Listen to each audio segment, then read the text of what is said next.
Hello, everyone, and welcome to Movies You Should Have Watched, Judgment Night. I think saying that makes the movie sound much cooler than it maybe actually is. Joining me, as always, is my partner in crime, or in cinema crime, the Ranting Monkey. Hello, Monkey. Hello, how's it going, guys? How are you, Scott?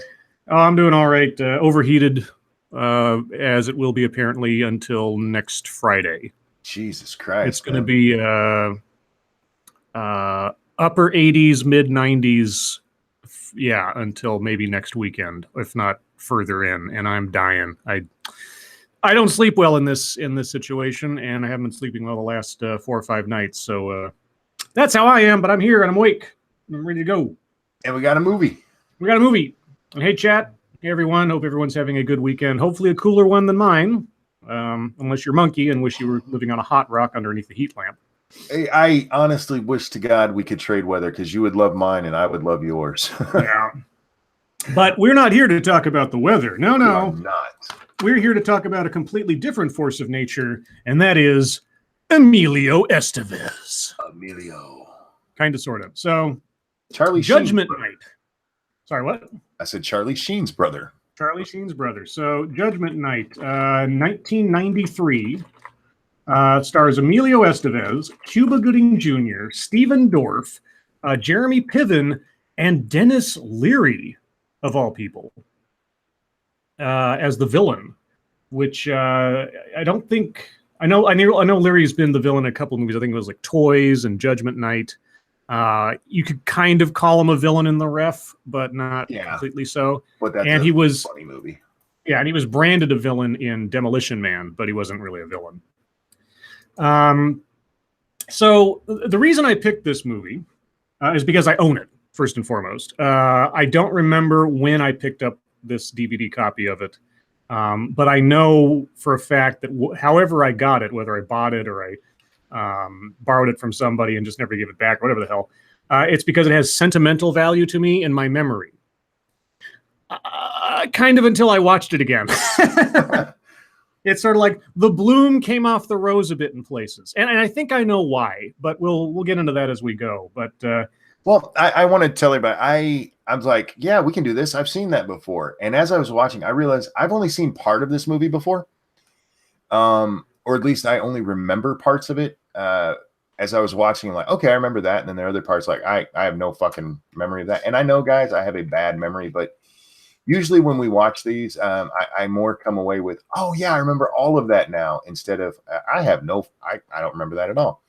But when we were discussing this, was it yesterday? Mm-hmm. You mentioned the kind of bloom coming off the rose thing. And I got to say, as I was watching this movie, I was like, I don't understand what he's talking about. Okay. And then it hit me. Okay. So for the first probably half of the movie, I'm like, why didn't he think this was great? And then it started happening. So okay, we will get to that. But yes. For the first half of it, I'm like, what? He's out of his fucking mind. Anyway, go ahead. I'm sorry. Yeah, every moment that I remembered in sort of like enshrining as something that made this movie really cool, those moments were still there, but their impact was sort of lessened for different reasons. And it really is a matter of in retrospect, because at the time, a lot of those things didn't really matter to me. I was a kid. I didn't know otherwise. But since then, yeah, it's kind of lessened in its sort of sentimental value to me. So just as a precursor, I'm not saying this isn't a movie you should watch, given the title of the stream, but yeah. You know what? You could still do worse. You could definitely do worse. Now, this is one of those things where it's like, would I recommend this over Ice Pirates? Oh, you know what? I wouldn't, because Ice Pirates is supposed to be funny and it's just pure silliness. But like this, there's a lot of movies I would recommend this over. Yeah. You wouldn't. I mean, it's not a waste of time. No. But let's stop with all the foreplay and get into it. So that's right. Time to jump right in. So this is 1993. Early sort of like the super duper over the top action genre has sort of Die Hard and everything else sort of set the tempo for everything back in, what, 88 or whatever. And everybody's been sort of playing catch up since then. When did this come out compared to Trespass? Did you ever see Trespass? That does not sound familiar. Okay, Trespass, 1992 film. Bill Paxton, Ice-T, William Sadler. Sort of a similar situation. It might be one for the future of movies you should have watched, because Trespass is pretty good. But it reminded me of Trespass because it deals with a group of people who are trapped in a situation being hunted down. Now, this isn't exactly a new concept by any means, but for some reason, because it was trying to be like very gritty, very like down to earth kind of deal. Anyway, we start off in ridiculously picturesque suburb, which I can only assume is suburb of Chicago, because they keep talking about going to Bears games. Yeah, it's Chicago. Yeah, so we're in Chicago, some suburb, and the opening has this neighborhood just picturesque, like fall leaves coming down, and there's people walking around with briefcases and suits, like they're all salesmen or something. It looked like a very sort of like hyper version of what suburbia looked like in the 90s, I guess. Or ever. And it had some like pop song playing that sounded like A Tribe Called Quest or something. I wasn't quite sure. But it had sampled Tom Petty's Free Falling in its chorus, which always stuck out to me every time I listened to it. Anyway, so this is supposed to give us sort of the contrast to the kind of situation these guys are going to come into relatively quickly. And we meet, and I had to write down their names because they don't really say them that often. First off, we see Cuba Gooding Jr. This is pre-Jerry Maguire and a bunch of other things. And he's in what is that, like a Trans Am or something? It's like a Corvette, maybe? Yeah, I don't remember his car. I know. I'm not a good car guy. Well, see, the reason I'm going to bring up these little details is because, spoiler alert, they don't really tell us much about who these guys are or what their backgrounds are. We get little bits and pieces, and this is one of the major. There's several faults to the movie. One of the major faults is they have a lot of time where they could be giving us some exposition as to how all these people relate to each other, or their personal, career backgrounds, or if they have some stakes that they're following over. But only one character is really provided any stakes, and everybody else is just sort of kind of there, which is one of the problems I had. They tried to give, how do I want to put this? They try to give us the background without giving us the background. They try very hard to do show and tell. Yeah, but it doesn't. At least for me, it doesn't click. So first sorry. Oh, go ahead. No, go. I was going to jump into the first part. Yeah. So the camera zooms in on a woman sitting on her porch with a little baby, and then, in dramatic fashion, Emilio Estevez walks into the frame, and I think they had to shrink that house down to make him look as big as he is. Yeah, because Emilio Estevez is not a tall man. But somehow he holds his own in height next to Cuba Gooding Jr. And I don't know how tall Cuba Gooding Jr. is, but I assume he has to be wearing lifts or something. Anyway, Emilio walks out. We find out over the course of time that Emilio Estevez's character is named Frank. And Frank Wyatt. I approve of. Yes, I wonder why that might be. And he gets into this little spat argument with his wife on the deck, as apparently he's getting ready to go to a boxing match with his friends. And now, if I may, this is the first problem I had with the movie. Mm-hmm. And it's because this part seemed so forced. It's them trying to do the show, not tell. Mm-hmm. But it's such a forced scene. They don't. It's like they're trying to hint around to us why she doesn't want him to go with his friends to this boxing match instead of just fucking saying it. Your friends are assholes. I don't want you going with them. Yeah. It's not that hard to say. And she eventually does, is the weird part. Yeah, it doesn't. It's not very organic dialogue. It's like it's one of those situations where we're given a whole bunch of information in this one moment that would have been a part of their personal narrative for years prior to this point that really doesn't need to be said. Mm-hmm. And the same information could have gotten across with some offhanded comments. just indicating things without having to look at him and say, your friends are so immature and you're the only one who's married and they act like a bunch of children. Yeah. Yep. And it's like, okay. And I'm really sick and tired of you spending so much time with them when you have a family to care about. And I also think that you might cheat on me, blah, blah, blah. Like, Jesus Christ. It's like, why are you guys married again? If you have that little trust of this guy, if he hasn't left the house and what's she say? Like, he hasn't left the house in 3 months or something. I'm like, why not? Aren't you not working or something? Yeah. You're sitting there. You're just sitting there taking care of the kid, not going outdoors. I didn't understand that line either.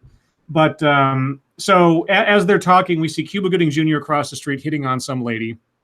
And she makes some comment about how Mike's already looking for his date for the night, which then leads into the whole, you guys better not be running around on me or something. Like, okay. So, yeah, that's kind of the setup. We don't have any idea what Frank does for a living. And I understand it's not necessarily important, but one of the things that this movie tries to get across is that all of our main characters are effectively just average guys. And average guys being put into an extraordinary situation, and they have to sort of overcome the limitations of their usual comfy lifestyle in order to survive. That was kind of the deal. Problem is, not knowing how ordinary they are kind of left it ambiguous to me. It's like, well, is Mike across the street like a former Marine? Or is Emilio Estevez like electrical lineman or something? I mean, is it something going to happen in the movie that relates back to something he knows that'll come in useful later? No, nothing. Like nothing like that. Like nothing like they have to adapt to a situation using skills they've got in order to survive in a crazy situation. That would have been more interesting, I think. I don't really have a problem with the way they did the characters that way, letting them just be ambiguous, because it doesn't come into play. So I didn't have a problem with that. Mm-hmm. Where I do have a problem is that we'll get to it later. Okay. Because it's just that there are parts of it that make me go, why? Yeah. Well, then in quick succession, we have like La Cucaracha or whatever thing, or a RV comes rolling down the road. With the loudspeaker with someone yelling out like sports scores or trying to make it sound like a big deal. And we are introduced to Jeremy Piven's character, Ray. And Ray is probably the most active character in the whole movie as far as like characterization. All three other guys in this group are comparatively bland as compared to Jeremy Piven's overacting. Yes. And so we learn that Ray is kind of a fast-talking scam artist. Yep. He's the friend that's always like needing money, but somehow talks people into things, et cetera, et cetera. I get the sensation. Oh, sorry. In fact, we find out he basically stole the RV. Yeah. So Cuba Gooding Jr. and Emilio Estevez, they get into this RV and they're like, holy shit, and for 1993, this is like Rockstar RV. It's got like wood paneling. It's got a bar. It's got an NES in it. Exactly. It's got an NES and a light gun that doesn't have a cord attached to it, which means it was a cordless light gun. I don't know if they had those in 1993, but it's possible. But yeah, and it's an orange one too. I mean, you were fancy when you had one of the colored light guns. But anyway, so he explains to his friends that he basically sweet talked the dealer into letting him take out for a test drive.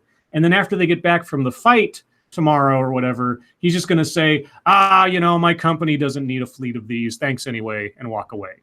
So he's basically borrowed this RV. Well, even worse, he's going to tell the guy, it's not good enough for my fleet. Right. It's not good enough for my company. So, then we get some notion that there was supposed to be someone else that was going to come along with them. I forget who it was exactly. It was like another friend of theirs, but that person couldn't make it for whatever reason. And so Emilio invited someone else. And someone else turns out to be driving up in a beat-up old car, Steven Dorff, who turns out to be Emilio Estevez's brother. And this is another one of those parts where they didn't have to drag it out the way they did. because there's like almost a minute and a half of them talking about who are you getting, and without just saying I invited my brother. Yeah, and then there's some sort of aversion on the part of the other two guys about his brother coming along, but we never find out why. I mean, a little bit of like, oh, he just got out of prison or something, or maybe he like why is he the black sheep? We're never told why he is, except that he dresses, like a grunge singer, which at the time was probably a good thing. I think they were trying for it's your little brother, and it's why your little brother, kind of thing. But yeah, they just missed every time they tried to do this shit. They should have just told the story. They suggest over the course of the little bit that we get of interaction between Frank and John, the little brother, that there's some kind of tension between them, some kind of like family tension. And there's one point where John says, "You're not my father," like what was happening with their father. And I understand, you don't have to necessarily hit me over the head with every piece of information, but not having something to hang my hat on with why these guys are interacting the way they are is one thing. And then, of course, explain it. Well, they never explain it. And if they had, I can't think of any point in the movie after that fight, which we'll get to shortly, where that tension comes up in some way in the narrative. No, it's never leveraged into something else. As I was watching, I imagined this scenario. I imagined that John, the younger brother, okay, those two guys each have the same mother, but not the same father. That was what I thought in my head when they were going the whole "you're not my father" thing. But they were, they're half brothers, and I thought maybe younger John stole from the family at one point, and that's why there's no trust there. And then at some point that would be redeemed over the course of them fighting to survive with each other. But nothing like that ever happens. Like nothing. It's just like, okay, whatever. Yeah, to me, it just came off as I'm the older brother and you screw up too much. And so, yeah, it wasn't well done. They could have just said, "Hey, my brother's coming along." And everybody's like, okay. And instead, they make this big deal about it. And then there's no payoff. No payoff at all. So anyway, after a little bit of talking or whatever, they all get on the RV and they drive off to head towards the boxing match. And then we cut to them watching the opening fight on the TV in the RV because they are stuck in traffic. Yes. And they're watching the first card or whatever on the fight as they try to get to the place to watch the fight. And they start complaining about that. And then they're trying to maneuver in traffic, and this truck next to them keeps cutting them off. And in fairness, the truck was already in the lane, and they were trying to cut into his lane. That's true. That is true. And then this turns into a road rage situation where the guy in the truck keeps lurching forward to prevent them from changing lanes. And then this turns into an all-out on the freeway brawl where the little brother goes out to try to fight the guy. And then the guy almost gets one over on him, but then Cuba Gooding Jr. comes in and humiliates him in front of his girlfriend. And the whole time I'm thinking, okay, what's this setting up? Well, here's another thing where we never get the payoff because Cuba Gooding just grabs this guy's arm, twists it back like it's nothing, and just dominates him. Yeah. And we are never told why he can do that. Yeah, that's why I thought maybe he's a former Marine, maybe he's a martial arts expert or something. They never tell us anything to explain. I understand that we're not talking about super duper character depth here, but when you have a situation like this where you've got to survive, like I said, you're trying to take normal guys, put them in an extraordinary situation. How can they survive in an environment and in a culture, basically, that they completely don't belong to? If you don't at least highlight that each guy has some skill. Like I said, Jeremy Piven's character, Ray, or Razor, as they keep calling him, he's the only one that sort of expresses that he's something beyond just a cardboard cutout.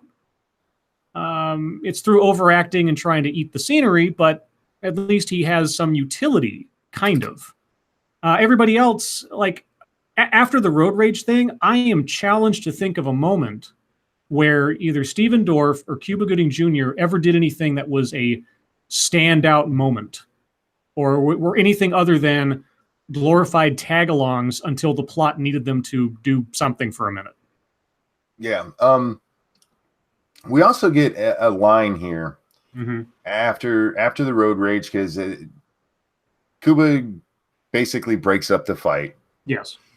And he looks at Frank and he's like, man, what happened to you? You used to be a fighter. You'd have been the one right in there. And all throughout this, we're told about how he used to be.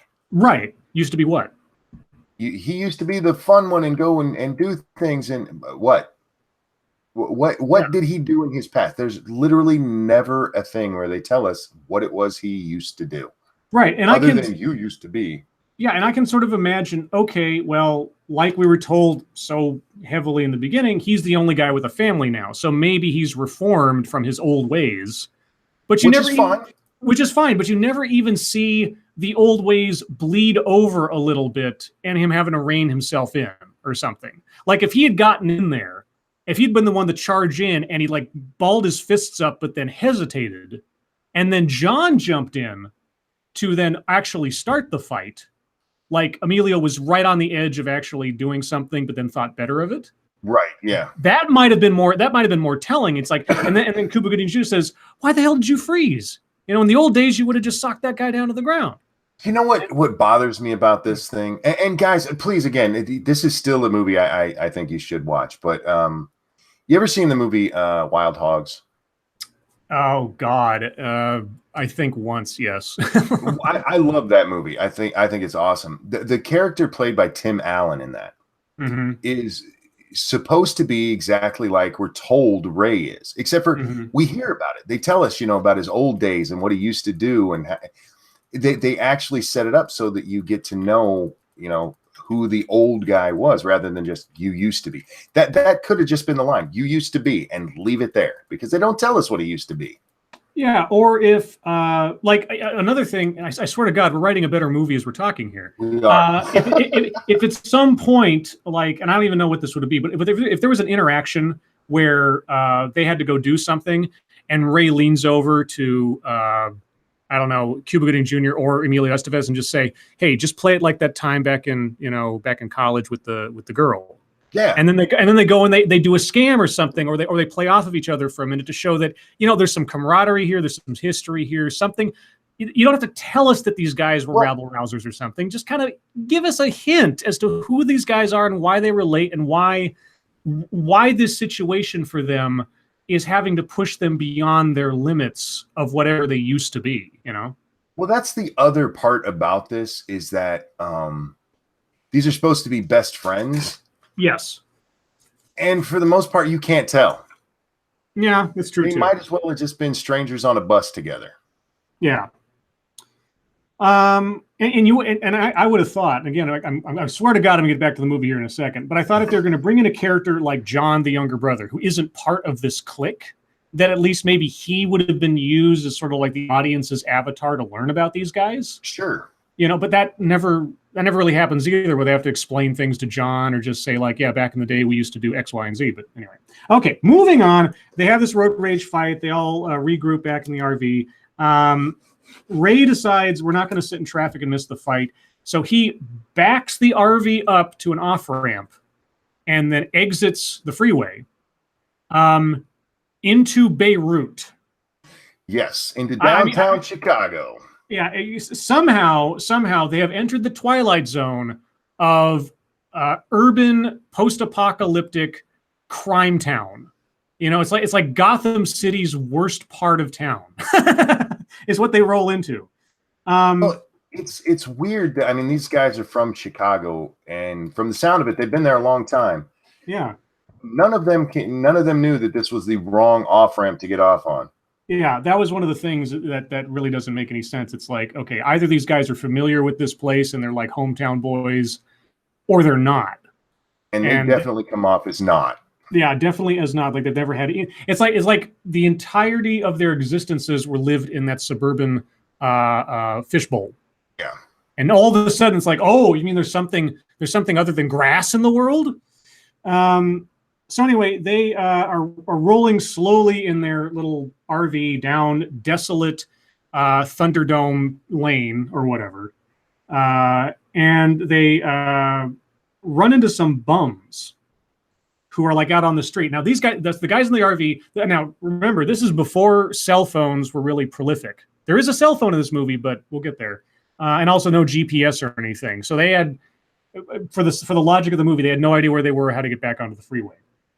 So they run into some guys warming their hands at one of those oil cans on the street kind of thing, and they think they're going to ask them for some directions or something.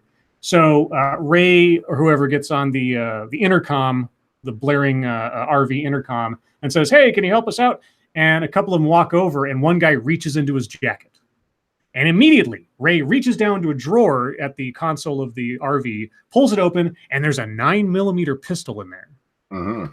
So they let us know that there's a gun involved now. And the guy on the street pulls out from his jacket a bottle of whiskey or whatever in a paper bag. And they just kind of laugh at him or whatever, and then they keep driving on. I was surprised that nobody said, "The fuck are you doing with a gun?" None of them really seem to make a comment about there being a gun in the car or that it was out of the ordinary. So that made me think either these guys are used to guns or this is bad writing. I'm not quite sure which one. One of them makes a comment and it's just kind of blown off. Yeah.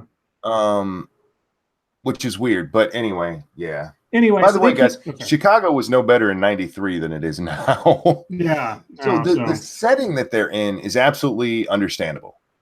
Them not realizing they were getting there, having lived in Chicago long enough that they're all big fans of the Bears, and yeah, that part's not so believable. So they go speeding down the road a bit, and then the Ray gets distracted, and it seems like they hit somebody. Well, he gets distracted because of them not having GPS. He's actually helping map. Cuba Gooding Jr. is trying to reach into a glove compartment, and he keeps opening the wrong one. So yeah, Ray leans over to help him, and we hear thud. Yeah, we see a brief image of somebody in front of the windshield, and then everything kind of goes screech. Yeah. And so they get out of the car, and it's like, and Ray's like, "Let's just keep going, guys." And like, no, somebody could be hurt. And so Ray's like, "Oh shit, oh shit, oh shit," which, understandable given his personality type. He's like, "I don't want to have to do with this. I don't want to end up, having hit somebody." This is another part where it shows he's the only one with a personality in the movie. Right. Because the other three guys go out to look. And by the way, they think they hit something. So where do they check first? In front of the vehicle. Yeah, right. Like, are you really? But Ray is as they're all, they find this guy on the street, and he goes, "What's going on?" And they tell him, there's a guy here. What does he start doing? Cleaning up all the alcohol out of the vehicle. Well, first he gulps some booze down. Yes. And then they say call 911, and he calls 911 on his cell phone, but then he hangs up before he can say anything, and he says, "There's no reception out here." And then he starts cleaning up all the booze and everything. And the guy that they hit, am I wrong in thinking he was on 21 Jump Street? You are wrong. He was on Head of the Class, and That's what it was. That's what it was. He was in some movie too. I can't remember what. Yeah, I recognize his face. Yeah, I recognize his face. I don't know his name off the top of my head, but I was like, I remember him from TV somewhere. I thought it was 21 Jump Street. But... Head of the Class. Okay. So anyway, so they find this guy on the side of the road, and he looks injured. He's conscious, but he's not saying anything, which is kind of weird. And then they pick him up and they take him to the RV, and they start looking him over, and they figure out that he's been shot. I don't know why he couldn't have told them that sometime between being found on the ground and whatever else. They also find in his coat a bag full of money. It doesn't look like a lot of money, but I don't know. It just looked like sort of a sack of money, and it wasn't like a briefcase or something. It was like a couple of handfuls. Well, it was actually folded money. So if that was hundreds, it was probably a couple $1,000. Yeah. So he's got he's been shot in the stomach. He's got a bag full of money on him. Then they hear sirens in the background, and they see way down in the distance a police car go by, and they're like, "We got to go get that cop. We got to go get help." because if 911 doesn't have any reception out here, because Ray lied, they got to find the cops. So Ray reluctantly, well, actually, I think Cuba Gooding Jr. pushes him aside and gets in the driver's seat to drive the RV, since Ray is like, I don't want to get caught, wasn't it? Frank drives it. Was it Frank? Okay, so Frank drives it. Cuba Gooding Jr. gets on the intercom thing and yells for That's what it was. That's what it was. So Ray is like freaking out because he's in a car that isn't his. He just hit a guy. They're getting involved in something involving guns and money. And he's like, oh, shit. And they've all been drinking. And he definitely has been drinking. So as they go chasing after this cop off into the distance, all of a sudden, they get T-boned by like a Lincoln Mercury or something. And the T-boning diverts them off into a tiny little alley where the whole RV screeches to a halt, getting sandwiched in the middle of this alley. And given the buildup of, how expensive this thing was and how paranoid Ray was, there was a moment where I was kind of like, oh, shit. Just a little bit. I was like, oh, shit, Ray's dead. And so who hit them? Who somehow knew the guy was in the RV all those minutes after he was hit and shot and everything? Well, it's the bad guys, gangsters. And they break through the window and pull the guy out. Yes. Because they're all in the back of the RV. So the RV is stuck in an alley. And so there's an opening at one end and an opening at the other. They come to the back of the RV where the injured guy's being held or kept by the guys. The bad guys break the back window, reach in, grab the shot guy, pull him out, and drag him off into the middle of the street behind the RV. One of the gangsters, we find out his name is Sykes. I recognize his face. He's been in a whole bunch of stuff. I don't remember what, but he always plays like a bad guy. And then, as he's grilling this guy, another car pulls up, and out comes just a shadowy figure. He's only backlit. Now, I want to say this is the first of several sort of camera artistic cinematic things that I liked about this movie. There's moments in this movie where I think of like old school noir sort of camera storytelling. Sure. Yeah. And this was one of them. So go ahead. I'd say, and it worked here. Yeah. There's another place where we might disagree. Okay. So the big villain, because everybody sort of like looks, because the guy on the ground, I think they call him Teddy. Teddy says, look, I'll explain it to Fallon. And then the car pulls up, the shadowy figure gets out, and Sykes says, okay, go ahead.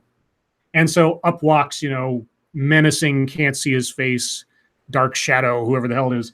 And Teddy starts, babbling to Fallon that, sorry, I wasn't trying to do nothing. And the character that is Fallon, still in shadow, starts,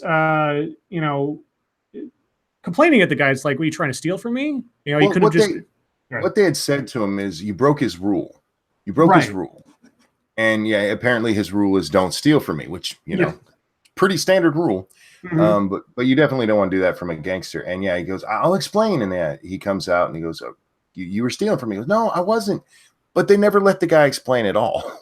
Yeah, not really. And so Fallon lifts his like 357 Magnum or whatever the hell it is and just blows him away. And so the first time that we see Fallon's face is in the muzzle blast, or the muzzle flash, I should say. Which was awesome. Which was cool. That was a cool way. That is a cool way to introduce your bad guy. So I like that part.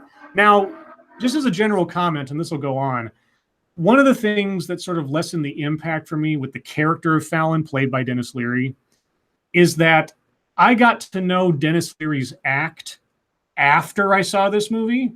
Mm-hmm. And so looking back on it now, I see he was just basically doing his act in a lot of places. He was, but I can forgive him for that. For the most part, it wasn't like a Robin Williams thing where it's just like, oh God, here he goes again. Yeah. It worked in a lot of places, I think. Okay. So I didn't have a problem with that as much. My problem was they almost tried to make him too goofy. And that was the thing. It was too much his character that he does on stage at places. Well, that's not for me. That's not. It's almost like they tried to make him a Bond villain at times. Yeah, there you go. And then that doesn't work with this movie. And then there were moments where they completely bring him back down to earth. And my favorite moment of the character, we'll get there, but it's coming. Anyway, so the guys in the RV, they watch this guy get shot in cold blood, and they freak out like any normal person would. So they start moving to escape, but they can't get out the sides of the thing because the RV's stuck. So they start breaking open the front windows to escape that way. And Frank decides he's going to sort of stop them from pursuing by lighting the RV on fire behind them so they can't follow. Yes. Now, in my mind, I'm like, is that alley the only way around that building? Does that building stretch off for like a mile or something? Is it a wall? Why would that stop them for more than like, say, 20 seconds to just drive around the block? That part didn't really make much sense to me. Movie logic. Yeah, movie logic. Anyway, so they light the RV on fire as they escape to the front, and then the bad guys start shooting, and then the whole RV just goes kaboom in a gigantic explosion. And you just see like Ray's world just kind of go away. It's like, okay. Oh, I also like the fact that after they crashed, he started complaining like, "Oh, look at this TV, this shitty TV. I own this now. Oh, whoa, look at this. This is all mine." Yeah. So anyway, the car explodes, and then we start what kind of takes up most of the movie, which is a chase me, catch me. So it's one giant chase scene. One thing that I did notice, and I kind of appreciated, save for the opening and closing of the movie where you have that one pop song, the whole movie's orchestra music. Yep. I mean, it's like scored music. And honestly, there's a couple of spots where I swear to God, they stole tracks from Predator. I'm not even kidding. There's one point in the movie where the music playing is like, did they lift that off of like extra music from Predator? Because it sounds just like Predator. But anyway, we'll get there at some point. So they run off to a train yard, and they hide in a train car. But as they close the door quietly and trying to be quiet, they discover they're actually... Oh, sorry. You skipped a very important point. Oh, okay. When they were leaving the RV, they were looking for the gun and they couldn't find it. Oh, that's right. Yes. It wasn't in the drawer that it had been kept in anymore. Right. But as he's leaving the RV, Ray reaches down and picks it up from under a couch or something, and doesn't tell everybody he has it. Right. Yeah. Ray's got the gun now. So they hide in a train car, which they think they're alone in until like I counted. There's 8 bums in there with them that were just like completely quiet, didn't say anything or do anything as they climbed in the train car. But now there's 8 bums in there with them. And now there's this back and forth whispering sort of argument about, hey, keep quiet. Don't let the bad guys know we're in here. And they're like, hey, maybe we'll get a reward or something. And for whatever reason, Dennis Leary's character just knows that this is where and this happens a lot in the movie. Dennis Leary just knows this is where the guys went. Of all the locations that were available or all the directions they could have gone in, this is where they are over and over again. He just happens to find them. I think it's supposed to be assumed that it was the only one that made sense at that time. I guess. Like, it doesn't make sense to me that if I'm chasing 4 guys, they're going to hide in a train car. Yeah. But apparently to Dennis Leary, it did. Yeah. And so there's this overlong moment where you're trying to build tension, where these guys are hiding in the train car. They're trying to keep quiet. The bums are like... They're getting shook down by the bums. Yeah, the bums are like getting their watches and their wallets and jackets and everything else. And so Dennis Leary and his goons are like walking back and forth. And one of them at one point says near the end of this scene, he says, all the train cars are locked shut. Like, no, you don't know that, because the one that's right next to you is the one that's unlocked. I was just like, what? So one of the bums, who is not quite right in his head, starts arguing really loud about wanting, like, I think the guy's jacket or something. Yeah, he wanted Cuba's jacket because he said he lost, or he never got one. He played ball in high school or in college and never got one. And what's Cuba Gooding's name again in the movie? It's Mike. Mike goes, what do I have to do to shut this guy up? Yeah. And that's when it cuts out to the bad guys who are suddenly hearing all of this. Right. They suddenly hear all of this. They run over the train car. They open up the door, and 17 fucking people come out of this train car. Yes.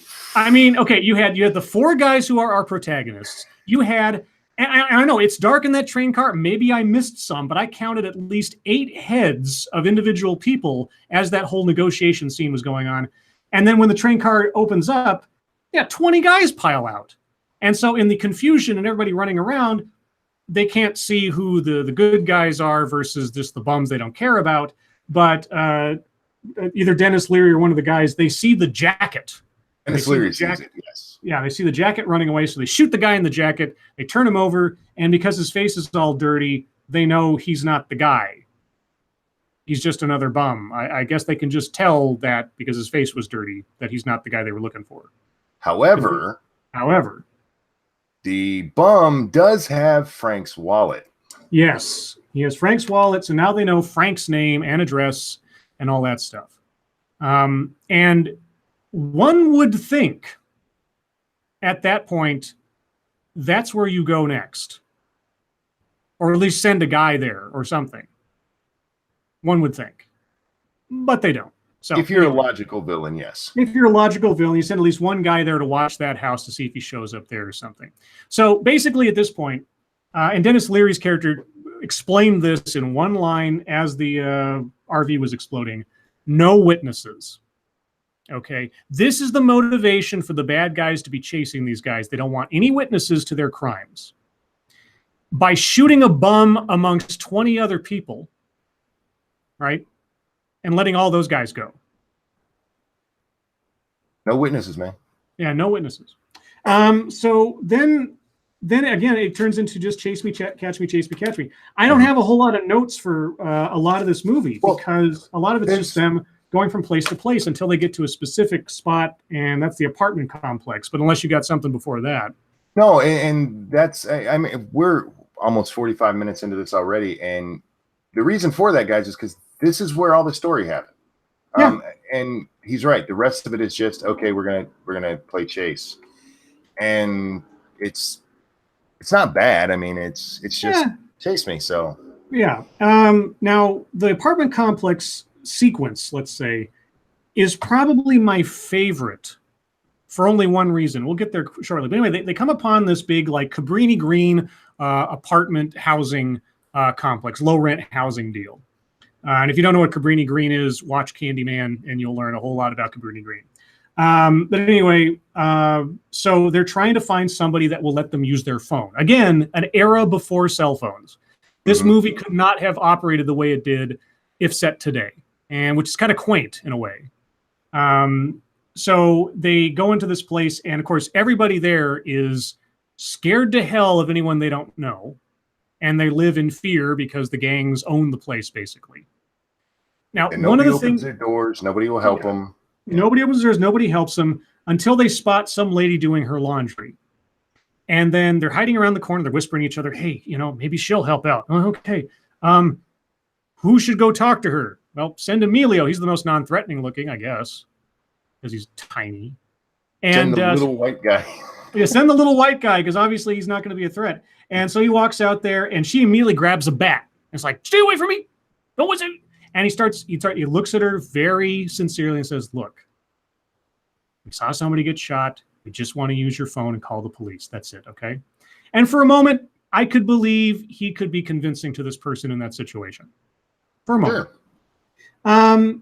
Now, as they cut away from that, and presumably they're going off to the lady's apartment to use the phone. Now, comes my favorite scene in the whole movie. My favorite scene in the whole movie. Dennis Leary and his boys, with their, spidey sense, figure out that the guy's headed to this apartment complex. So as they walk towards this apartment complex, there's already a gang hanging out in front of the apartment complex. Now, why our heroes didn't run into these guys, I don't know, and I'm just going to set that aside because fuck logic.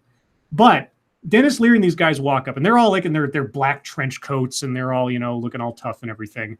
And then these gangster guys, gang members, whatever you want to call them, they're like, hey, get the fuck out of here. This is our place. You get out of here and everything else. real quick, you also have to mention that the gang members, they're like all teenagers. Yeah, sure. Yeah, they're all like Where kids-ish. Yeah. Dennis Leary's guys are all grown ass men. Yeah. And so uh, they start having it back and forth a little bit and start, putting it sort of like stepping up to each other. And then Dennis Leary's like, hey, let's talk over here for a second. Okay. And so he takes the guy who's the presumed leader over and he says, look, I understand you have to look a certain way in front of your people to keep your respect, right? Respect for you, respect for me, etc. Okay. But there's some guys, they robbed from me and I just can't have that. And they're somewhere in that apartment complex. So if you tell me, if you help me find them, pay you off and everything looks good, right? And you got one over on the white boy or something like that. And, when I saw this movie the first time, I thought, that is amazing. I've never seen a movie where the bad guys are chasing the good guys. They come upon other quote unquote bad guys, but then do a sort of honor among thieves thing to negotiate their way past the problem. Yeah, I loved it. I still love it. I thought it was great. It's got probably my favorite line in the movie too, because Dennis Leary goes, here, take this money, and it's made to look like he shook down Dennis Leary, right? And Dennis gives him the money that the original guy had, and it is covered in blood. Yeah. And the little thug kid goes, this money is covered in blood, and Dennis goes, isn't it all? Yeah. It's like, oh yeah, that's a great line. That whole scene seemed like it was written for a different movie. Yeah, it did. It did. But it was really good. It's great. And again, like I said, I tried to think of another situation where you had something that was that sort of relatable and real and showing an understanding between two completely different factions of quote unquote, the underworld coming to terms with one another in a way that's believable. And it made sense. It was great. It was my favorite scene. And so it was one of those moments where I was like, okay, everything up to here has kind of made me go, my memory's not that glossy about this. Maybe I'm wrong. Now, I wasn't. Up until here's where I actually liked the movie. I mean, for everything that we've said bad about it, I mean, it's still an okay movie. Mm-hmm. The scenes where they rushed through where we should have learned about people, or they just had dialogue that was unnecessary. Those are actually few and far between as you're watching. Yeah. And there's a couple logic breaks, but it's not horrible until at this point. It's when they get to the apartment that it all fell apart for me. Okay, so we cut back to an apartment where you've got two women who are apparently like roommates, and you've got them on the phone calling the cops. Now, if I remember correctly, they did get to call 911. But before they could say anything, the phone suddenly went dead. No, right? They were able to call 911. Okay. I don't think we actually see them make the call. What happens is we cut back to them in the apartment, and Ray makes a comment about what's taking them so long. And somebody goes, it hasn't been that long. It's been 17 minutes. And the one girl says, in this neighborhood, the cops ain't even going to show up. Right. And so Ray decides he's going to call. Right. And then it's dead. Like she did something wrong. And yeah, the phone's dead. Right. And then it's like, and then she's like, it must be them. Yeah. Like, okay, so. Well, there's a great line here. And Ray goes, are you sure you didn't just pay your phone, or you didn't forget to pay your phone bill? Yeah. Well, the other thing too is like, okay, so Dennis Leary's bad guys went to the trouble of trying to find the phone outlet for this entire building and just smash it. Yeah, just cut the wire. It wouldn't be that hard, actually. I get okay. This is me not knowing these things. See, this is why my wife is having me rewire my house. Oh, there you go. Legit. So they Frank and the rest of the guys are like, okay, we got to leave here because we're putting these people in danger. We also find out there's a kid in the apartment, like one of them has a daughter or son or something. Well, yeah, what happens real quick, the reason that they say they have to leave is because Dennis Leary announces to the whole apartment building. Yes, that's right. Bring me these people and nothing will happen to you. Right. But we're going to go apartment by apartment to find them. And luckily, they're way up on a high apartment, so it takes a while. But yeah, right. They announced that they're going to, fuck everybody up till they find the people they want to find. Yeah, so Mike and Frank and John are like, we got to get out of here. But Ray is so scared of going out there on the chance that they'll get caught, he pulls the gun that he hadn't told them he had the entire time on his friends. Yes. Now, which is the first major break where I went, are you fucking kidding me? Yeah, this starts a pattern of there has to be one person in this group out of their mind.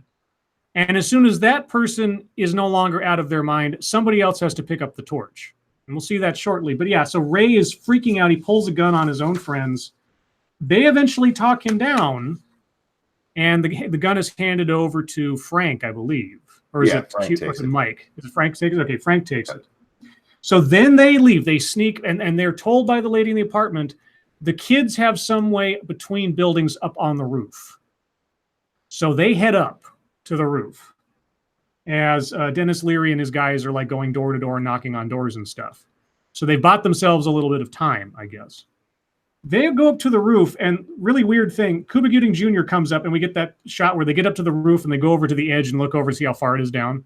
Yeah. And Cuba Gooding Jr. is standing next to a fucking gargoyle. I don't know. It's the only gargoyle in the entire place, but he just happens to walk up to like, did they just paste a styrofoam gargoyle there to add some character to a housing project? Yep. I was like, what the fuck is a gargoyle doing? It's so weird. So they find that some kids apparently have like taped two ladders together with some padding on top as a bridge between the building they're on and the next building over. It is rickety as fuck. I will say this whole sequence, the ladder bridge stunt, as it was, looked really good. I mean, as far as I could see, it was really the actors on the ladder. Mm-hmm. I didn't see any safety nets or harnesses or anything because they angle the camera in such a way that it looks like it's just empty space between them, the ladder, and the ground. So that I was kind of impressed with that because I know there's some trickery going on there and such. But either way, I knew it wasn't green screen. I knew it wasn't some special effect with CGI. So it looked good. I like that part a little bit. But and here's my problem, because before Cuba Gooding starts to go across the ladder, mm-hmm. and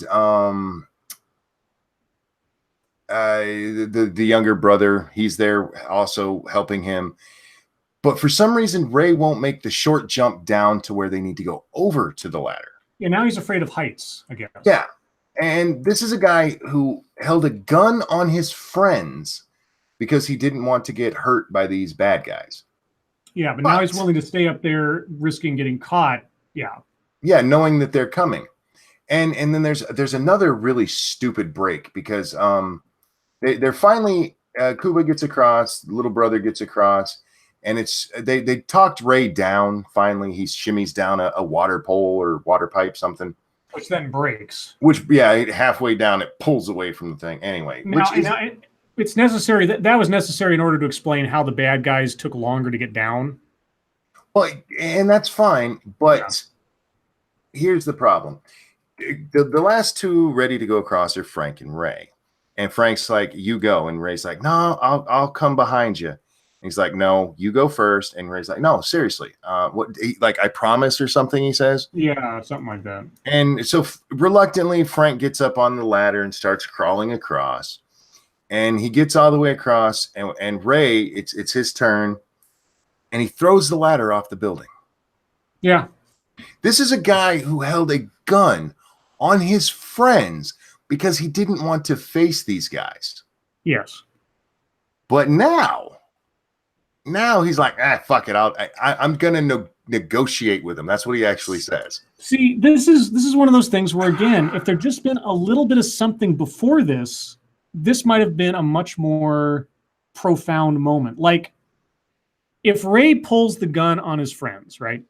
Mm-hmm. And you see in that moment that he realizes he has gone too far, that he's not built for this. And he also understands that he's the weakest link. And so when they get to the situation where there is no going back, he's just going to slow him down. If his sacrifice of throwing the ladder aside and trying to stall these guys had given them time to get further away, that would have been like a noble act. But see, that also would have been horribly out of character for him. It would have been horribly out of character, unless they had front-loaded it with some, I don't even know what it would be, but something in between pulling the gun and getting to the edge of the roof that sort of signified that he's had an understanding. Or if he'd been injured or something that said that like he was going to be a bigger burden in the long run. But none of it works because, yeah, he throws off the bridge without any real justification as to why he would do that. And even if you could say, oh, it was an act of self-sacrifice in order to let his friends have time to escape, his friends don't escape. They just stay on the other side of the building watching this happen. Well, yeah. So anyway, yeah. But see, that's the thing. It goes from him being so afraid of dying to him like, all right, I'll just talk to these guys. Well, why wouldn't you have done that before you ever had to go? You're going to the roof to try to climb across. Where's the part you were confused about there? Yeah, and this also would have required like some kind of foreshadowing. Like if there had been a scene where Ray successfully negotiated their way out of a problem prior to this. Well, they do. I mean, they kind of set up the negotiating thing because that's how he got the RV. Yeah, but we don't see it. It's just, and he's the most unreliable witness because he's a fucking liar. We as the audience would need to see something that we could know objectively was true about his character and his skills, and not just a bunch of lip service. Is in my opinion. But see, again, for me, it's not even that. It's how quickly his character goes from I'm not going to face these guys to right. I'm not only going to face them, I'm gonna be the man. Yeah, they don't, basically, short version, they don't earn this moment to mean anything other than a contradiction of reality. Yeah, they contradict who he is completely. So, in a matter of seconds. Yeah, Ray throws off the bridge into the ground, which is going to prevent the bad guys from easily following them. Presumably gives his friends a chance to escape. They don't try to escape. They're hiding in like a roof shack thing or something and watching the scene unfold before them. And Ray is going to try to negotiate with these guys. That's basically what they say and basically what he says. Mm-hmm. So Dennis Leary and his gang of like three other guys show up, and they're like, okay, what the fuck is this? And Ray starts to try to talk to them like businessmen. Like, hey, look, you don't have to kill us. I can get you $100,000 tomorrow morning. You just let us go. We can make all the arrangements. Nobody has to get hurt anymore. Nobody has to die. None of us want to have anything to do with you guys. Your business is your business. It's your business. We just want to go, and we'll make it worth your while. And they go back and forth. And of course, Dennis Leary's just toying with him or whatever else. And we know exactly where this is going to go. Sure. The thing is, though, my memory was Ray gets shot. That was my memory for whatever reason, because I hadn't seen this movie in 15, 20 years or whatever. But slightly more brutal, he just pushes him off the building. Which is kind of, I was like, oh, shit. And since I'd forgotten that, it was kind of surprising. But there's one moment. That's where that was going. Okay, I didn't know he was going to be thrown off the building. Okay, I like I said, my memory was he got shot, and then maybe he was thrown off the building. I didn't know that he died by being thrown off the building. But there's one moment there before he gets thrown off the building where he tries to bargain away his ring. And he throws this really fancy ring over to a guy, and he says, worth $15,000. Now, I don't know if he was lying or telling the truth. Either way, the bad guy throws the ring away after they get back down to the ground. And I'm like, throws it over to his dead body. Yeah. Did he know the ring wasn't actually worth anything? Or was he just throwing it away because, I don't know. The only reason he would throw it away is if he knew it wasn't worth anything. And they never really sold me on that. Well, no, that's not what it is. That ring, I actually believe it probably was worth the $15K he said it was. Mm-hmm. Because when the bums are all shaking them down, he takes that ring off and he puts it in his pocket. That's right. Yeah. So why would the guy throw it away? Because for them, this isn't about money. Because they get up to the point where he's offered them $200,000. These are presumably very rich gangsters. They never say it, but they're drug runners. Yeah. I never got that. I never understood that they were like super rich. Otherwise, why are they getting pissed off over like a little bag of money? And then if somebody hands you a $15,000 ring and you're a criminal, why would you just throw it away? It's just like greed is what fuels these guys. So no, because you're misunderstanding the criminal element here. Oh, okay. There's there's different kinds of criminals here. Now remember, guys, Monkey is a criminal mastermind, so listen close. No, it's not that I'm a criminal mastermind. There's different kinds of criminals here. Yeah. You have your ones who, they're just greedy, or you have your ones who have a weird sense of honor. And then you have guys like this who the only reason they're fucking with these guys is because they saw something they shouldn't have. Yes. They don't want their money. They don't care about their fucking ring. All they want to do is kill them and get on with their night. Okay. And that might be hard to understand, but that's all it is. I don't care about your fucking ring. You tried to buy me with that piece of shit. Are you serious? That's the mentality there. Okay. All right. Well, after Ray's quote unquote sacrifice and the other guy's not really taking advantage of it, they go running and get back down to ground level. As then Dennis Leary and his guys go running to get back down to ground level from their building. And our heroes escape into a sewer grate. And they climb down into the most cavernous sewers you could imagine for downtown Chicago. Or worst end of the town, Chicago. We have to talk about one thing first. Because at this point, Mike has the gun. I don't remember how he gets it. Yeah. But he does shoot one of the guys after Ray's thrown off the building. That's right. He fires across the building and hits one of the guys. Sorry, real quick. Thank you, Diesel Dave. Sorry I'm late. I was signing the contract for my house. Oh, hey, congratulations, bud. Congratulations, Dave. I hope it's great. I hope everything works out. I forgot where we were. He shot the guy across the building. Yeah, so he shoots the guy across the building. So they have the gun. Here's what I don't understand. If you're going up to the top of a building to go out onto the roof, it is a tiny little thing. Yes. Literally, they could have stayed there and waited for each one to come out and fucking shot them. Yes. Just there's one, there's two, and been done with the whole night. Yeah. But no, then they end up in the fucking sewer because they're not smart. Well, not only that, but why would the guys leave the roof of that building at that point? There's only one way up there.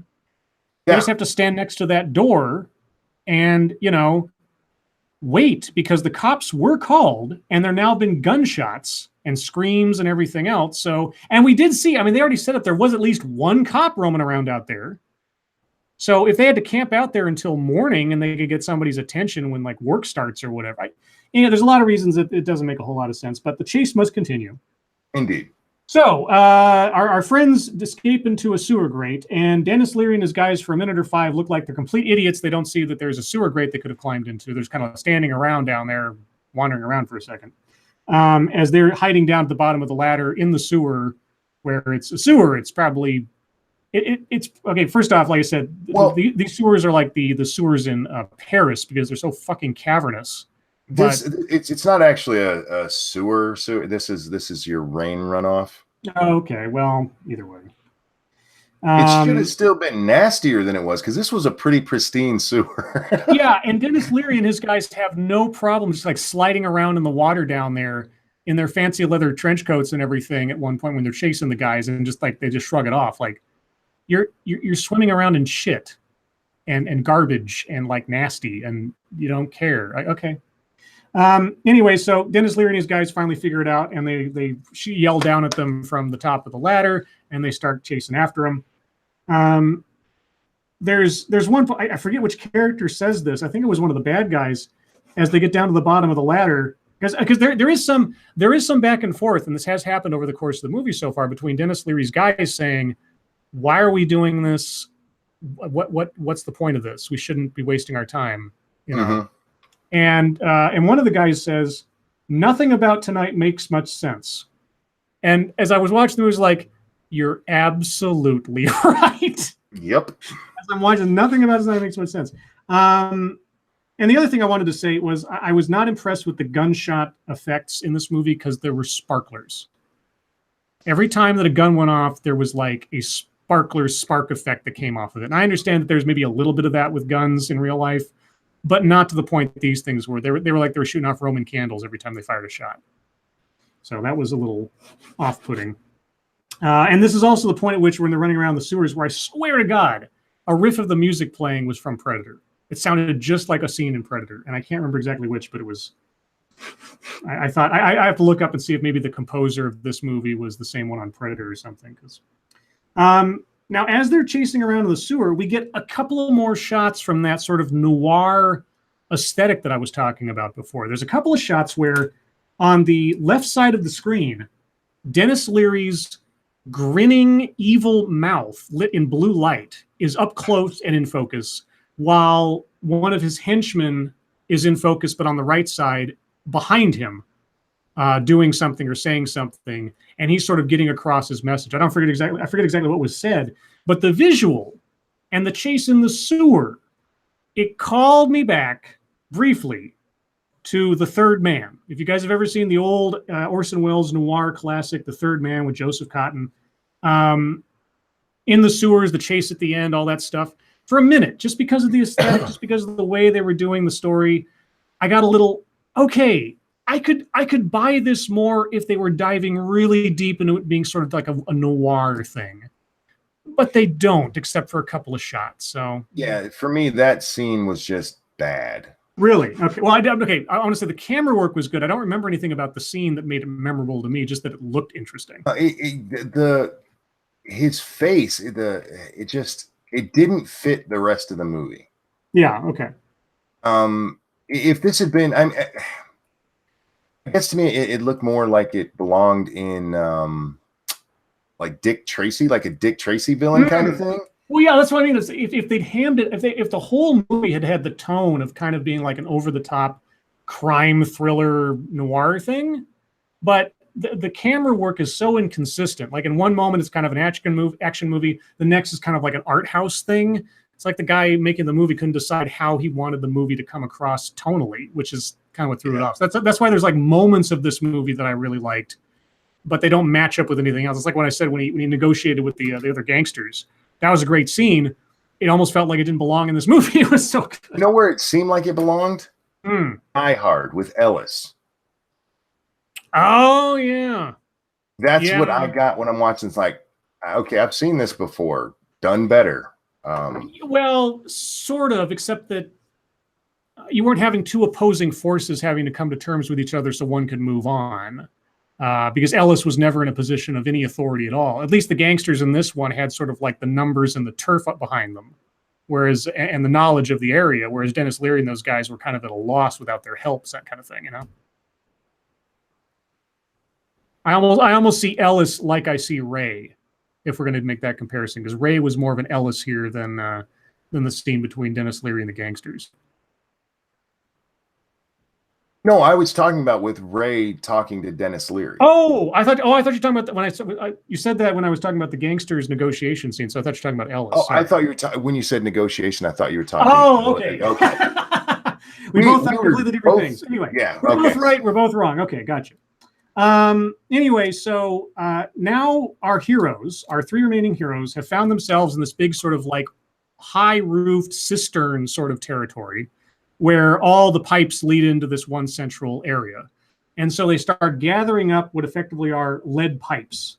Now there's a ladder that goes straight up to the street, but they decide against doing that because if they go up there, they're going to be seen and it'll be like they have a target on their back. That's their justification for not just escaping. Yes. Okay, so remember that for a moment, because that logic goes out the window in about 5 minutes. So each one of them takes up a pipe and then stands next to one of these entrances waiting to whack over the head whoever comes through, I guess. Except they don't. Except they don't. They tell us there's 3 entrances. Yes. And yet somehow one of the bad guys is able to sneak in one of these entrances and sneak up on Cuba Gooding Jr. Yes. Put a gun to his head. Yes. And there's a moment between John and Mike where John says, "I have your back." Yes. And like Okay, and as I listened to that line, I was like, is this supposed to have some significance? Because these guys have known each other for like 5 minutes. Was there some moment at which they didn't, or there was why is this line there? I never made any sense to me. Well, again, it comes off as kind of the little brother thing. Like maybe the little brother used to always tell on them or something and not have their back. It doesn't make any fucking sense. It doesn't. Yeah, there's no setup as to why that would seem significant except for us to see that John doesn't actually have his back. Right, which doesn't, again, it's like, okay, so you let me down over a thing that we didn't know was something that he wasn't. What? Yeah, it doesn't make a lot of sense. It really fucking doesn't. It has no weight. Anyway, so Cuba Gooding Jr., Mike is standing next to entrance 1. John is somewhere else, I guess. And then Frank gets the drop on the guy that was about to get the drop on Mike. And it was Sykes, and he hits him over the head. And they beat him up, but they don't kill him.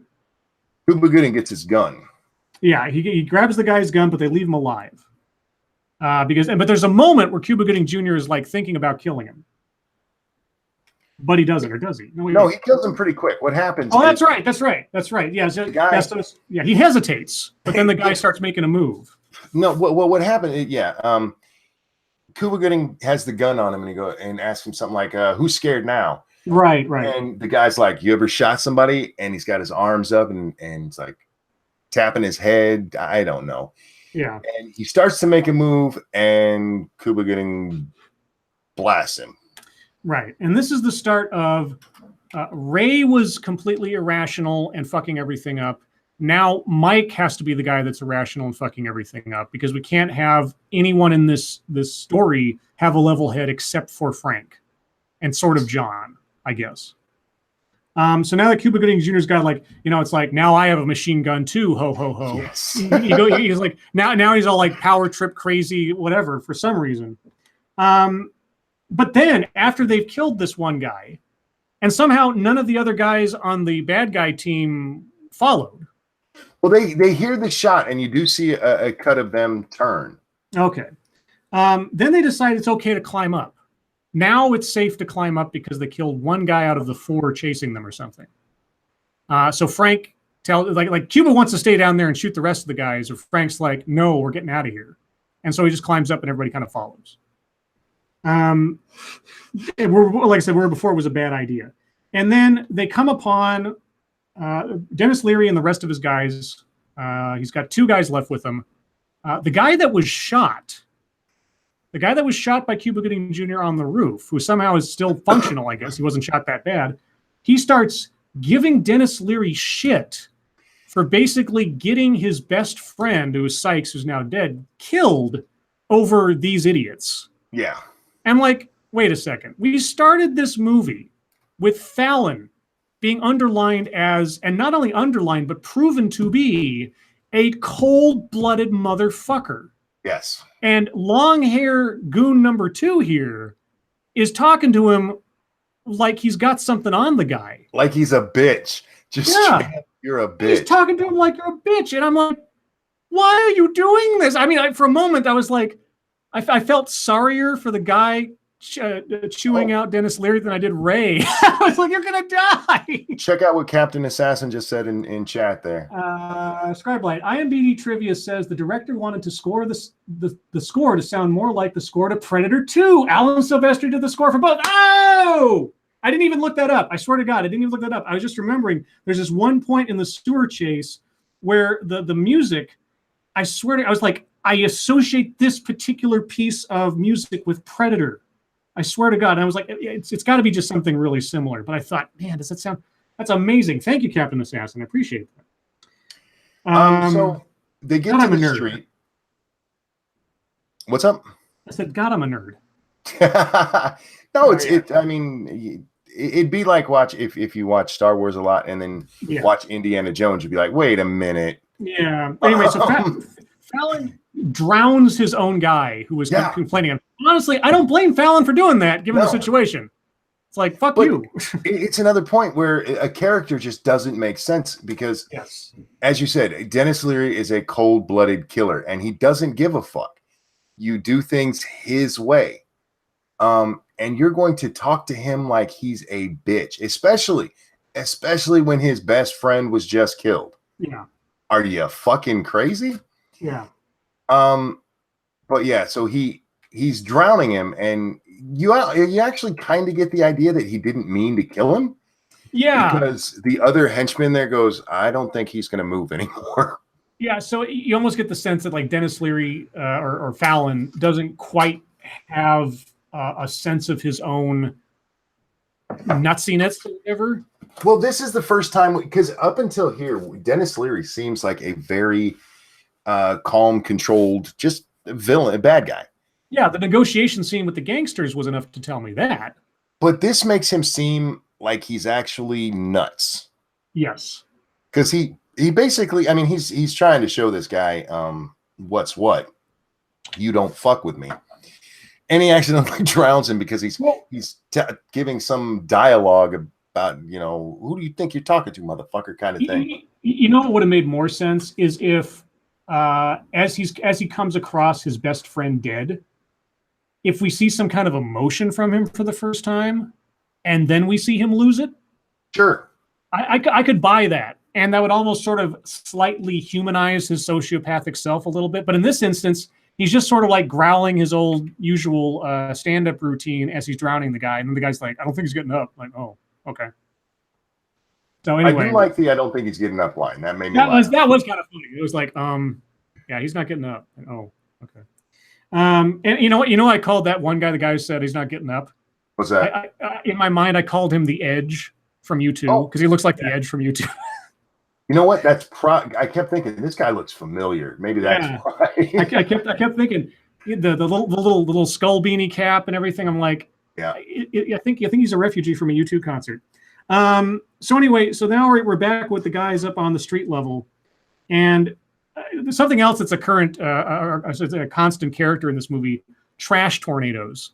There's just papers flying around all over the place. Again, like we're in fucking Beirut. Now, I don't know. I have no idea what the worst part of Chicago looks like. Maybe this is legit. I don't know. I've driven through the worst parts of Chicago. It's not a bad representation. Okay. All right. Anyway, so as they're like, there's not enough violence. They get down to like a near to basically a commercial area, like a market, that kind of stuff. And they see a city bus. Actually, they're in a building at this point. That's right. They were a couple floors up on a building or something. And they see a city bus stop at a stop just down on the street. And so they run out of the building and run up to the bus as it's pulling away. And they're like yelling at the driver, hey, let us in. And she looks down at them as they're running past her bus. She's like, no way in hell. And she just keeps driving. And this is going to lead us to another one of the logical inconsistencies with the characters here. You mean when Cuba Gooding Jr. starts shooting at the bus? No, that actually goes because they've told us he's crazy right now. Right? Yeah, that's true. That's true. Yes. So he's crazy. He starts firing off the gun, and God, what's his name? Frank. Yes. He's like, "What the fuck are you doing?" And what is his reason for not wanting him to shoot the bus? It's not because you might kill somebody. It's because they're going to hear. Yes. Somebody's going to hear you. Like it's Chicago, and a random gunshot in the night is not going to necessarily the bad guys aren't going to be like, "That's our gunshot." Right. But as they basically call him Cuba Gooding Jr. down here. He drops the gun and Mike and not Mike, Frank and John are walking away, and Frank tells him, "Look, I'm getting home to my wife. No more of this crazy shit." And Cuba's like, "All right, wait, I'll go with you." And he walks back, picks up the gun, and they're walking off together. Uh-huh. The next time we see these guys, where are they? Well, they're at a farmer's market kind of area, and they're breaking into a store. Yes, they're breaking into a swap meet store. Yes. And why do they do it? To get the alarm to go off so the cops will come. Now, the cops will come when we've had at least 2 instances now of them calling 911, or at least doing stuff that would otherwise alert the authorities, and no one's shown up yet. So what happened? Cuba Gooding Jr. picks up a trash can, throws it through a window, and the alarm goes off. And Frank doesn't freak out. Now, he was just freaking out because of a single gunshot. Yes, and now it's okay to make noise so long as that noise deals with bringing the cops there. You know, and I could have bought that if they'd like thrown the trash can through the window and then went and hid across the street. Mm-hmm. But no, what do? They go into the window where this alarm is going off. Yeah, and they wander around the store until the rent-a-cops, because there was a sign on the building before they threw the trash can, and it says guarded by 24-hour security. Yes. And so they break the window, set off the alarm, and then 2 rent-a-cops appear out of nowhere. And they're like, hey, freeze. And they start like shaking them down. And these guys are all happy. It's like, finally, there's some authorities here. Cops will show up. We'll be fine. We're safe. Blah, blah, blah, blah, blah. Do these guys bother to say to these security guards, there are people chasing us. They've already killed our friend. We need help. Well, okay. They try to. Well, yeah, okay. But they seem a bit too joyous about being caught to be, anyway. They do, yeah. And the guy's like, the cops get paid to listen to your bullshit. I would still keep trying to say, look, somebody's trying to kill us. But yeah, so the one rent-a-cop decides he's going to go off and call the police. Yes. And the other one stays there watching them. Yep. And the one who goes off to call the police gets killed.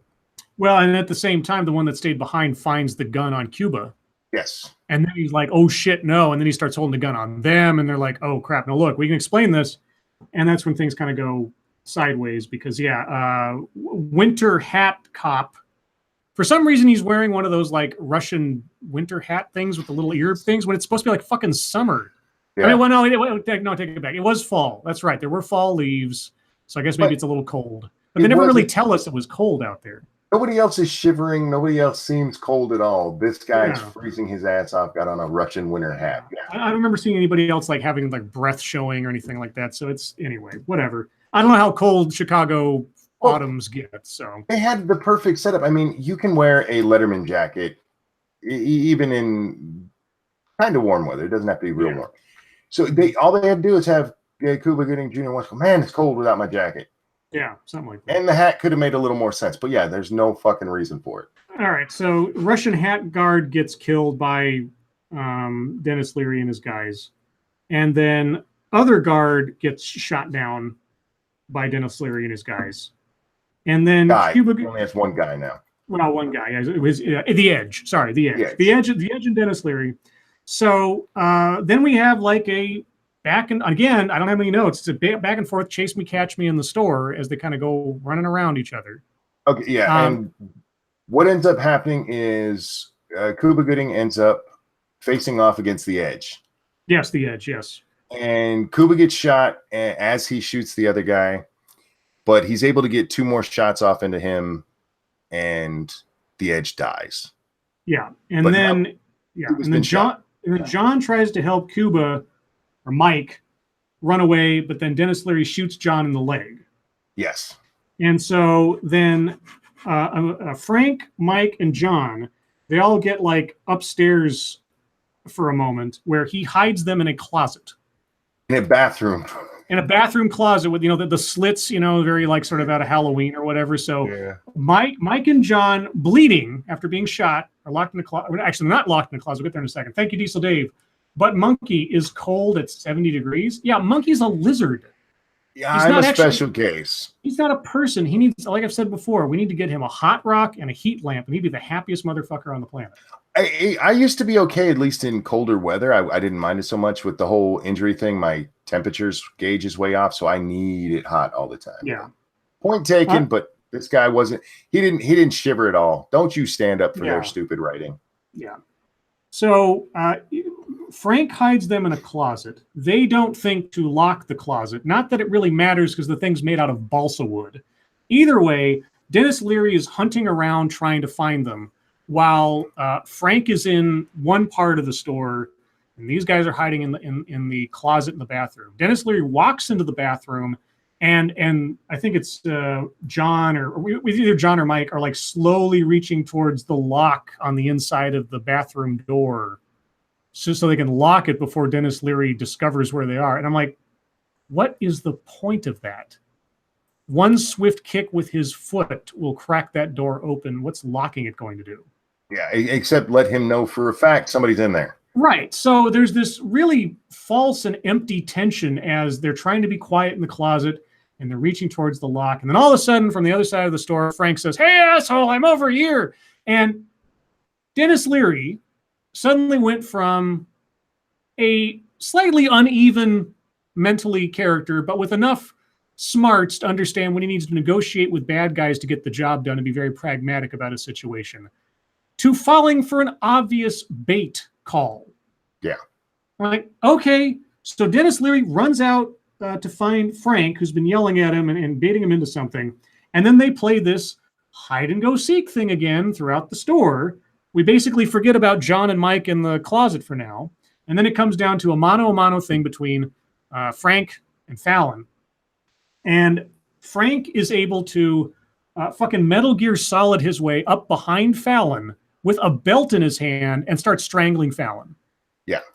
Like, I mean, now I will say there was the moment at which I thought, okay, cliche says that Frank gets within a foot of the guy and then Fallon turns around because he knows he was there. But for some reason, Emilio Estevez is a goddamn ninja and starts strangling Fallon. He's little. Because he's a midget. So they start struggling, and there's a lot of breaking glass. I mean, yes. they're in like a glassware section of the store, and so every movement they make, glass is shattering, as though it were to enhance the fact that there's action happening. Except they're not doing much except grunting and spinning around. And all of this glass, no one gets cut. And then they're fighting, and then they get to like a balcony or something, and Fallon is pushed until the balcony breaks open. He's got a hold of Frank's arm, and he's like, "You coming with me, Frank, or Francis?" That's the thing. Fallon's been calling him Francis ever since he found the wallet that says Francis Wyatt or whatever, Francis Wayne Wyatt or whatever. And so then Frank lets him fall in one of the most. It kicks him in one of the most anticlimactic bad guy villain deaths ever. He just kind of falls in a tumble about 15 feet down to a staircase, and there's not even like a Hans Gruber slow motion moment or something. It's just splat. Before we get there, hang on. Because as they're fighting, Dennis Leary gets the upper hand for just a second. Yes. And he actually goes, "You're Frank?" Now, all this time, he's had his wallet, so he knows what the guy looks like. Yes. He's seen him because on the rooftop after they killed Ray, there's a scene where Dennis Leary and Emilio Estevez just stare at each other for like 30 seconds. Yes. But then he's like, "You're Frank?" Like, motherfucker, you've seen him. Maybe he didn't know how short he was until that moment. Anyhow, I kept waiting for the Hans Gruber moment. It's not actually Hans Gruber, the other guy. The blonde who comes back out. You immediately think that Dennis Leary isn't actually dead because his fall from the balcony is so boring. It's so sad. It's just kind of like it happens, and you're thinking he's going to turn around and sit up, and then there's going to be one of those. What was that guy's name? Sven or something? Anyway. Yeah, I don't remember his name, but yeah, he was going to happen. That never happened. But here's the thing: after Dennis Leary falls to his clumpy death on a staircase below, Emilio Estevez gets his one great one-liner for the movie. He looks down at the dead body of Fallon and says, "And don't call me Francis." Yep. And I swear to God, as soon as he said, because I forgot that happened, as soon as he said that, my reaction live was this: womp womp. I said that out loud. And I was like, "Oh, fuck me." Well, as somebody with that name, I understood that line very well. Sure, but there was no. It was like the worst possible fucking thing. Well, see, that's the other thing, because he doesn't always call him Francis. He calls him Yeah. Frank half the time as well. Yeah, exactly. It would have made if he had done it the whole time. Just Carl, thank you, Faith. Yeah, that's who we were talking about. Carl, yes. If we had just that name used since he found it, then it would have made more sense. Or if, like, at the very beginning of the movie, when John shows up, if he teases his brother by calling him Francis or something, and you see some like look of like, he doesn't say anything out loud, but he just looks like, okay, you know. Oh no, your little brother calls you that, you slap him in the mouth. Well, that's the thing. If there'd been some indication that this was some kind of irritant for him, and we'd seen something more to that to this point, but he never actually says it out loud, but he finally says something about it at the end. I'm not saying it would have been a better line, but at least it would have been earned a bit more to mean something. Speaking of earned, the dumbest part of the whole movie is about to come up. And I know, guys, we've covered some dumb things. So Fallon's dead. And then we immediately cut to like, oh, now it's bright. Okay, all the lights are on, because this entire movie, except for the very beginning, has been like in absolute darkness. Well, Emilio Estevez breaks into an office. Yes, that's right. Because he's gonna try to use the phone, and he turns on the light switch. Because that's my first thing. Like, why don't you turn on a fucking light now? Which he did. I was like, cool. And he dials 911 on the phone, and then there's a gun at his face. Yes. And we're like, oh shit. Yeah, and I thought it was like, oh, so Dennis Leary didn't die? Because I couldn't remember this part. Nope. Wasn't Dennis Leary. It's a cop. It's a cop. And then suddenly it's like, and then we fade out to like, everything's fine. The cops have... Wait, okay. Oh. So the cop has him with a gun to his face. There's all this shit that's gone on in this store. Gunshots have been heard. Yes, that's right. Okay, I'm remembering this now. Yes. And then another Emilio Estevez says, look, there's two people upstairs. One's been shot in the stomach. One's got his leg bleeding. We got to get these guys help. And the cop's like, shut the fuck up. And this other cop comes in. Yeah, it looks like hell out here. He's telling the truth. And they kick the gun off of him. Takes his gun off. He could have been the one that did it all. Yeah, it's like they have no proper. Oh, by the way, this is not the dumbest part. Okay, yeah, but so proper procedure is you handcuff the guy and keep him in custody until you can determine what the hell's going on, because you don't have any information. But cop number 2 walks in and says, "Yeah, there's 2 guys upstairs. He's telling the truth." And so the cop pulls his gun up and raises it towards the ceiling like a cowboy or something. Yeah. And then holsters it, and this kind of and then turns his back on him, like, that's him all run out. What? Yeah. No, you don't do that. And then we fade out to like some minutes later or something, where John and Mike are in gurneys being taken off, and Frank is just kind of wandering around free. And then he's talking to John and like talking to him like, "Oh yeah, we're gonna go to the Bears game or whatever," and and then I think one of the cops hands Frank back his wallet. Yes. And he says, "You got a good-looking family there." And then it fades out. No, you missed one part. The dumbest part of the whole fucking movie. Yes, tell me the dumbest part.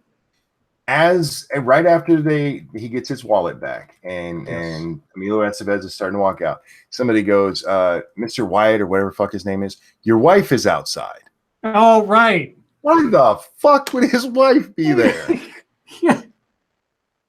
There's literally no reason for her to be there. Yeah, there's no reason for her to be there. How did she get there so fast? Yeah. So your wife's outside. Is she here to yell at me for having too much fun? Yeah. So here's my biggest problem with this movie, and it basically has to do with the title. Okay, the title suggests to me something that does not happen in the movie. I would agree.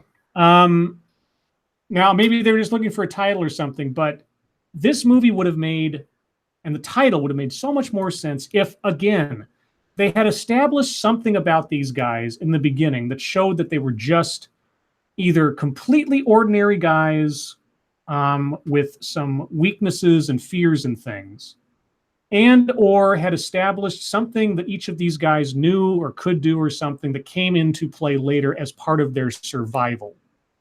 And then it was like they're put to the test something in order to survive and make some choices. Now, there were a couple of moments where people had to make some choices. And they tried to shoehorn this in with a line from Cuba Gooding Jr. Yeah. Because he, as they're in the sewer area and getting ready to cover the 3 holes, He asked him, or he says, "I always wonder how I do in combat." You ever think about that? And that's the only thing that makes the title make sense. A little bit, sort of, kind of. But again, I mean, this is something that I wanted to have happen. I wanted there to be some rift between John and Frank, that like Frank was making a gesture to bring John on this thing because of some past deal that then John had to make up for in the course of the film by making some kind of sacrifice or doing something. That would have been something. If Ray had somehow overcome his fear in order to sacrifice himself to save his friends, and it meant something as compared to being a contradiction to the character, that would have been nice. If Cuba Gooding Jr. had been like, I mean, we see him at the beginning of the movie all bluster and all full of himself and hitting on this lady and everything. If we find out at some point that he's actually a coward, like he's all talk and he's everything until the point at which like he's actually put to the test and then like things fall apart, something, but none of that ever manifests. And nope. You keep thinking, or at least as I watched the movie, I kept trying to think back, okay, what do I remember about this movie? I remember the Dennis Leary negotiation with the gangsters scene, which always stood out to me as such a great scene. I remember Jeremy Piven getting killed as he's trying to save his friends. And remember, I'm remembering these things sort of out of context because I don't remember what led up to them necessarily or the things around them. But so like we said, when the Jeremy Piven character gives up his life, there's no weight to it because he was a complete shit chick right before that. It doesn't matter anything. You know, it doesn't actually have any weight to it other than he's doing something that makes no sense. And that has no payoff because his friends don't get away. They just kind of stand there and watch him get killed. So, yeah, you know. He didn't do it for his friends to get away. That's the thing. Right. He did it because he was the guy who was going to shoot his friends because they were going to open the door. Yep. Throws away the ladder because apparently he's just that afraid of heights that he'd rather die with the terrorists. I guess, yeah. Again, that whole scene could have had so much more weight to it if things had been set up just a little bit differently before that, but it wasn't. So, this is one of those things where it's like you've got a whole bunch of actors who a lot of them went on to do much, much, much bigger things later on. So it's kind of one of those things where you see sort of like a time capsule of some people's careers beforehand. If only they'd been given a little bit more to do, because except for a line or two here and there, there's nothing all that much memorable about any of the performances or anything. You know, Stephen Dorff especially did nothing. He was practically not even there for most of the movie. Ray is the only really great character in this, and they kill him. Yeah, Jeremy Piven. And if you want to see a really good Jeremy Piven movie, which is kind of a hard thing to come by, there's a movie that's a lot more relevant now than it was back then called PCU, Politically Correct University, basically. And it's this comedy, this college comedy, where a guy comes on campus, and Jeremy Piven's sort of the Bill Murray character from Meatballs in this movie, sort of. Oh, yeah. He's like the old pro at this. But there's all this politically correct social justice stuff going around, and our main character has to navigate through this with the good time guy, Jeremy Piven, sort of leading him around as the mentor. That movie is actually really funny and really good, at least as I remember it. But fuck knows that this movie has put that doubt in my mind now.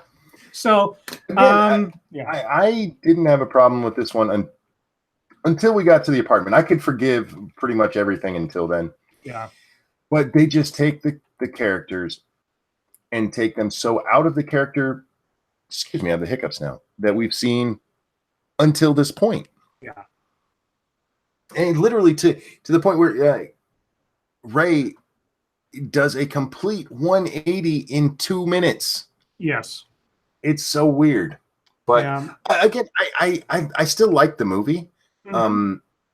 It's just that it has more flaws than probably any of the other ones we've seen. And again, as I said the other night, I take full responsibility for that. I was looking for a movie that was, contemporaneous to some of the stuff we've done before, and that I had positive memories about. But of course, this isn't the first time that we've revisited a movie that our sentimental memories have a far more glossy notion of until after we've watched it. Even if they still hold places in our heart afterwards, like Iron Eagle, we talked about to no end. Yeah, that is Yeah, Bad it's movie, still great movie. yeah. No, it's bad. It's a bad, great movie. This movie is mediocre. Yeah, It's not awful. It's not great. I just remember, see, from what my thought on it was before I watched it again, I remember this as one of those like action movies that comes out that kind of gets overshadowed by a bunch of other stuff. It wasn't anything that was like, legendary or anything, but it was a good, solid movie. Mm-hmm. Not as solid as I remember. So, you rolls your dice, you take your chances, and that's what happened this time. This is weird because you're actually being harder on this movie than I am. Yeah. And that's a role reversal. Well, I think I feel worse about this because you bought this movie. Oh, I don't want. I know, but it's like you pay if you got it off of like your Amazon subscription or something else, and it wasn't that big of a deal. But it's like, hey, Monkey, there's this movie. I already have a copy, and like you bought it. Like, okay, now I feel kind of bad. It's like I don't feel bad at all. I enjoyed watching it. As I said, as I watched it, I realized that when I've seen this before. I'm almost positive I was just catching bits and pieces of it on USA. Mm-hmm. So I had never seen the whole thing together. And again, until the end, it was like, A couple of things from chat real quick. Captain Assassin says, PCU was directed by the guy that played Ellis from Die Hard. What the fuck? Wow. Cool. Holy shit. I mean, between Predator and that, what are the odds of just bringing those things up? And Diesel Dave, thank you very much. You guys need to watch CinemaSins. Oh, I have watched a lot of CinemaSins. Oh, I've seen CinemaSins. Oh, yeah. I've watched a lot of CinemaSins. I've actually seen CinemaSins where he fucks up. Yeah. I've seen a couple of those, too. Which is kind of funny. CinemaSins can't hold my dog, dude.